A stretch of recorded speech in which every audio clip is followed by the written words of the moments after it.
भन्नाट रेसिपीमध्ये आपलं खूप खूप स्वागत. मी राजश्री कदम. नवरात्रीचा आज आहे 7वा दिवस. मस्त तुम्हाला ओल्या खोबऱ्याचे लाडू आणलेले. चला तर मग आता फोडूनही दाखवते. तोंडात टाकताच विरघळणारे, जिभेवर चव रेंगाळणारी हा पदार्थ आहे. खूप सुंदर लाडू होतात. कमी साहित्यामध्ये पटकन 15 मिनटामध्ये हे लाडू बनवून तयार होतात. आता त्याच्यासाठी लागणारं साहित्य बघूया. हे दूध तापवून गार केलेलं दूध आहे 1 वाटी. त्याच्यामध्ये पाऊण वाटी साखर घालून घेऊ. पाऊण वाटीच्या ऐवजी तुम्ही 1 वाटीसुद्धा घेऊ शकता. 1.25 वाटी इथं घेतलेलं ओलं खोबरं वरचं साल काढून बारीक तुकडे करून मिक्सरमधून बारीक करून घेतलेलं आहे. आता चांगलं हे दुधामध्ये शिजवून घ्यायचं आहे आपल्याला. आणि इतके सुंदर हे लाडू होतात, काय सांगायचं तुम्हाला. इतकं म्हणजे दिसायला तर जणू काही कोंबडीचे अंडे आहेत. इतके पांढरे शुभ्र लाडू बनवून तयार. तर वेलची पावडर घालून घेऊ. आणि मिल्क पावडर घेतलेले 20 ग्रॅमचं पाकिट आहे. ते कुठल्याही किराणा दुकानामध्ये असं भेटतं, तुम्ही त्याच्यामध्ये ॲड करू शकता घेऊन. आता हे चांगलं मिक्स करून घेऊ, कारण दूध त्यात लाटलेले. नंतर मी दूध पावडर घातलेले, कारण का तर ते भांड्याला चिटकू नये. चिटकल्यानंतर ते वास येतं जे आपण लाडू बनवतो तो, म्हणून शेवटी वापरलेलं आहे.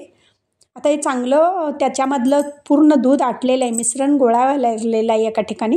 आता हे मिश्रण जे आहे ताटामध्ये काढून मस्त गार करून घ्यायचं आहे आपल्याला. आणि मग त्याचे लाडू वळायचे. आणि तुम्हाला जर घाई असेल तर फ्रीजमध्ये अर्धा मिनिटभर ठेवला तर लगेच गार होतं हे. आता हे काढून घेऊ ताटामध्ये असं. आणि असं छोटंसं पोषण घ्यायचं आहे लाडवाला. आणि लाडू छान असं गोल गरगरीत आपण वळून घ्यायचे आहेत. खूप असेच सगळे आता हे जणू काही वाटते की नाही कोंबडीच्या अंडीसारखे पांढरे शुभ्र तयार झालेले आहेत पहा. असे सगळे वळून घ्यायचे आहेत आपल्याला लाडू.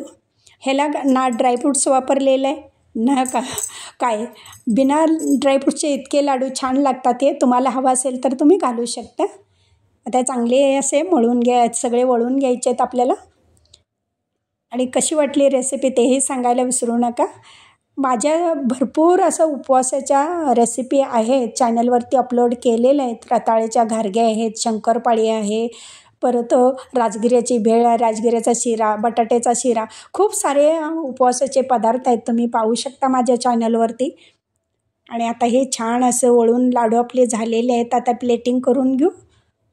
माझी रेसिपी व पदार्थ आवडल्या चॅनलला सबस्क्राईब करा, बेल आयकॉन दाबा, लाईक करा, इतरांना शेअर करण्याचं विसरू नका. तसेच कमेंट करण्याचं विसरू नका. आपल्यासाठी अशीच नवनवीन पदार्थ आणेन. तोपर्यंत धन्यवाद.